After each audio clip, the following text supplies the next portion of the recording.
Bonjour, j'espère que vous allez bien. Je fais la vidéo parce qu'il y a quelques semaines, j'ai réfléchi à comment est-ce que je pouvais être plus fort dans la musique. Du coup, j'ai fait une sorte de structure qui me permet de juger un peu mes actions. Ça veut dire quand je fais un truc, je regarde si ça rentre dans la marche à suivre que je me suis dictée. Et donc, ça me permet de pas perdre du temps sur des actions qui sont un peu bêtes et de faire des trucs qui me paraissent utiles pour aller vers l'excellence. Sûrement que vous, en tant qu'artiste, vous avez des approches différentes. Je suis très curieux d'entendre vos approches. J'ai séparé en deux catégories, ça veut dire il y a une catégorie technique, je commencerai par ça en premier, et après je ferai la partie psychologique. La psychologie, j'ai l'impression que c'est un peu le plus important parce que ta technique, elle découle de ton état d'esprit aussi.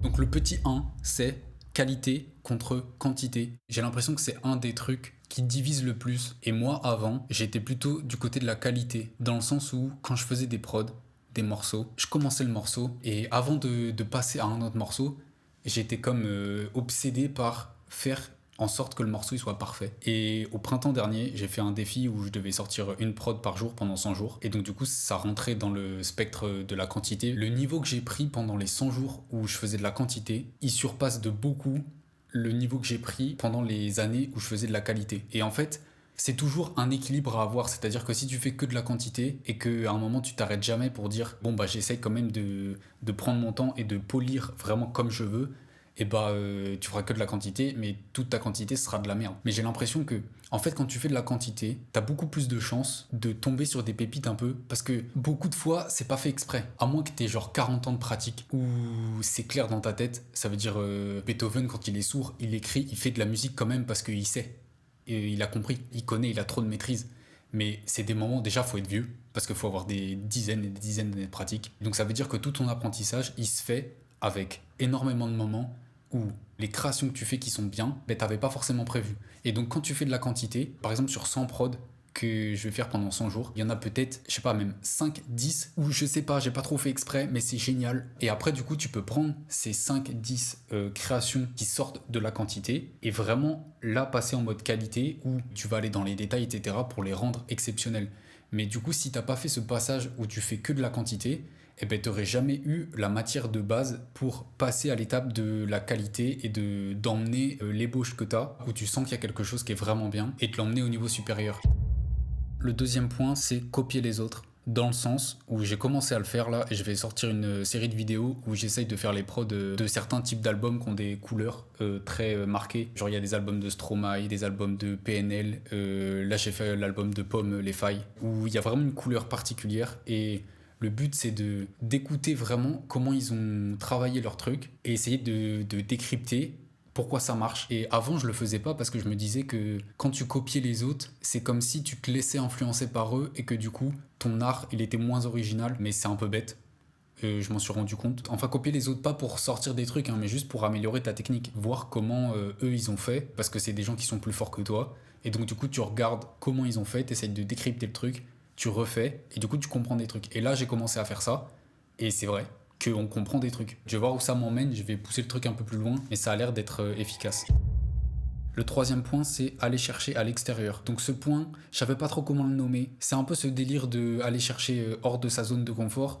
Mais cette expression, j'ai l'impression que tout le monde l'utilise, un peu à tort et à travers. Mais c'est ça l'idée en fait. J'ai appris que les peintres, type par exemple Picasso, et bah quand il était jeune, il savait peindre comme les peintres type De Vinci, les classiques, tout ça. Et moi j'étais choqué parce que dans ma tête, Picasso, il savait peindre que comme il peint. Mais c'est justement parce qu'il est allé chercher des techniques dans des styles qui n'étaient pas à lui, ou même des fois dans des disciplines qui sont différentes de toi. Ça veut dire si tu fais de la musique, tu vas chercher des trucs dans la peinture, dans la littérature, etc. Et donc du coup après quand tu les ramènes à toi ce que tu fais, ben, ça élève énormément ton niveau, et surtout en fait tu peux appliquer les techniques que les artistes ils ont dans un style différent, et tu peux les appliquer à toi ce que tu fais. Mais vu que tu fais pas ce style, et ben ça va donner cette technique dans ce style, ça va donner un truc totalement différent et peut-être un truc génial. Et donc essayer de créer, par exemple dans mon cas de la musique, qui est pas de la musique avec laquelle j'ai des affinités, des styles que j'écoute jamais, etc.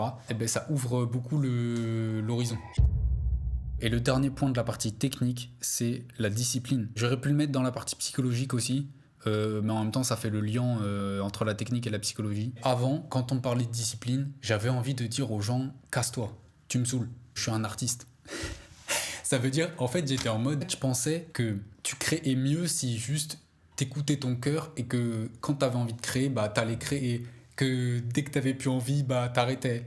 Parce que du coup, ça donnait une sorte d'art qui était très honnête. Parce que toi-même, tu savais que quand tu l'as fait, quand t'as commencé de le faire, t'avais vraiment été poussé par une sorte de force dans toi qui dit, il faut que je crée maintenant tout de suite. Et j'ai complètement changé d'avis parce que bah plein de fois en fait depuis que je suis discipliné, bah des fois en fait j'ai pas envie de le faire mais je le fais quand même, et quand je commence à le faire, et bah je suis poussé par la même force qu'avant. C'est juste que avant j'attendais que la force elle soit vraiment forte et que du coup elle se manifeste même quand j'y pensais pas, quand j'étais pas prêt. Ça veut dire que je marchais et j'étais en mode oh faut que je fasse de la musique, ça veut dire que vraiment la force elle était très très forte, alors que maintenant juste j'ouvre le logiciel, je commence à faire de la musique et la force elle vient.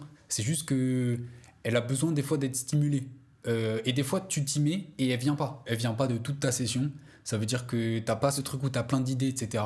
Mais les sessions comme ça, des fois, elles aboutissent à du matériel qui te permet de créer d'autres trucs après et de faciliter les moments où t'es dans un état où t'as plein d'idées et que c'est facile de créer. Donc on arrive à la deuxième partie. La deuxième partie, c'est la partie psychologique. Premièrement, c'est un truc que je me suis mis au tout départ pour les moments où je suis un peu triste et que je suis un peu démotivé. C'est il n'y a qu'un seul toi.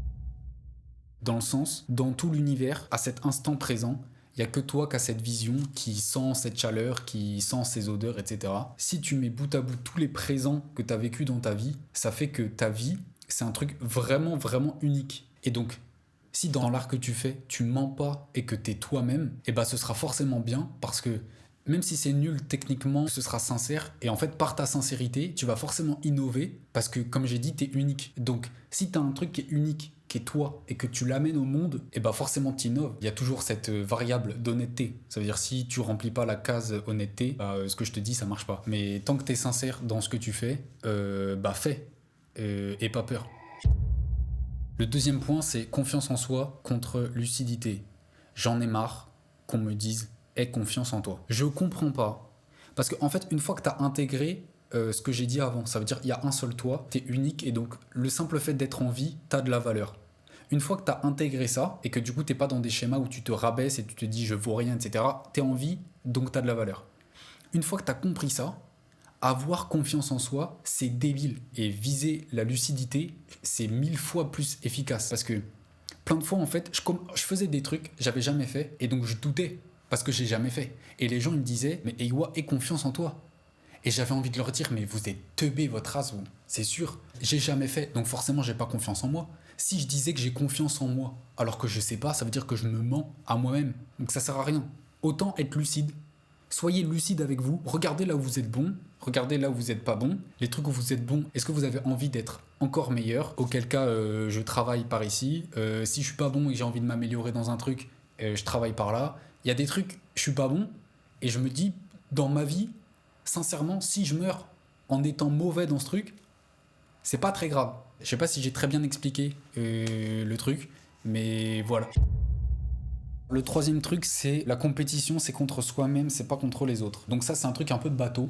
Mais c'est important que je me le rappelle des fois parce que j'ai tendance, quand j'écoute des gens plus forts que moi, 90% du temps, ça me réjouit parce que je me dis ouah, comment ils sont trop forts. Et 10% du temps, ça me désespère parce que je me dis ouah, ils sont trop forts, je pourrais jamais faire ça. En fait, tant que t'es dans un truc où le toit de. C'est vraiment très très bateau ce que je dis, hein. Mais le toit d'aujourd'hui, il est mieux que le toit d'hier. Et que le toit d'aujourd'hui, il fait en sorte que le toit de demain, il soit mieux que le toit d'aujourd'hui. Parce que, en fait, les gens qui sont trop forts, tu sais pas à quel point ils ont de l'avance sur toi. Parce que je prends mon exemple pour la musique, j'ai commencé la musique super tard. Et des fois, je regarde des mecs qui sont trop forts, ils ont commencé la musique, ils avaient 5 piges. Bien sûr qu'ils sont plus forts que moi. Ils ont 15 ans d'avance sur moi. Donc forcément, ils sont plus forts. Moi, faut que je me focus sur être plus fort moi-même par rapport à moi hier. Le reste, c'est pas grave. Le quatrième point, c'est prendre du recul et faire attention au tunnel vision. Ça, je sais, ceux qui font des prods, ceux qui font de la musique, je sais que c'est un truc, vous savez de quoi je parle. Dans les autres arts, je sais pas trop si ça vous fait ça, mais t'es le soir, tu fais une prod, t'as l'impression que t'es le meilleur prodeur de l'univers, t'es un génie incontesté, tu vas te coucher, et le lendemain matin, tu réécoutes ce que t'as fait la veille, et ta prod, c'est de la merde. Alors que tu pensais, la veille, que t'étais un génie, que tous les autres, ils étaient tellement en dessous de toi, parce que ce que tu venais de faire là, c'était incroyable. Et alors du coup, on a tendance, quand on est dans le truc, en fait c'est comme si on baignait dans la création qu'on faisait, et donc du coup tout le monde autour, ça s'évanouit, et donc du coup t'as plus tellement de référentiel sur ce qui est bien et ce qui est mauvais. Juste ta création, elle est en train de se faire, t'es en train de donner naissance à quelque chose. C'est important de souvent prendre du recul. Des fois c'est une nuit de sommeil, ça suffit, mais cet été j'ai fait 2 mois sans faire de prod, comme je vous ai dit dans la première vidéo, parce que j'ai déménagé, j'ai repris les études, etc. C'était un peu galère, et quand j'ai recommencé à faire des prods, j'ai réécouté mes anciennes prods, et il y a plein de défauts qui me sont remontés comme ça, et plein de trucs, des prods par exemple que je trouvais naze au départ, que j'ai réécouté, je me suis dit en fait ça va. Et donc du coup quand on crée, on est en mode tunnel vision, mais une fois que tu as fini de créer, c'est bien de prendre du recul, laisser refroidir les choses. Comme ça, tu es un peu plus juste sur le jugement que tu as. Est-ce que c'est bien, est-ce que c'est mauvais? Le 5e point, c'est innover. Enfin, c'est plus ne pas oublier d'innover. Parce que c'est assez facile de se laisser emporter un peu par les tendances, par la mode artistique du moment, le style artistique du moment. Parce qu'on se dit qu'il y a plus de public à toucher là-bas, que c'est un peu un coup facile. Et si on fait une création qui est déjà avec des règles que les gens y comprennent, que les gens aiment. Et donc on se dit que forcément ce qu'on est en train de créer, ça va plaire. Et donc il y a un peu cette tentation de se conformer à ce qui a déjà été fait, ce à quoi on sait que les gens sont sensibles et que du coup ça marche.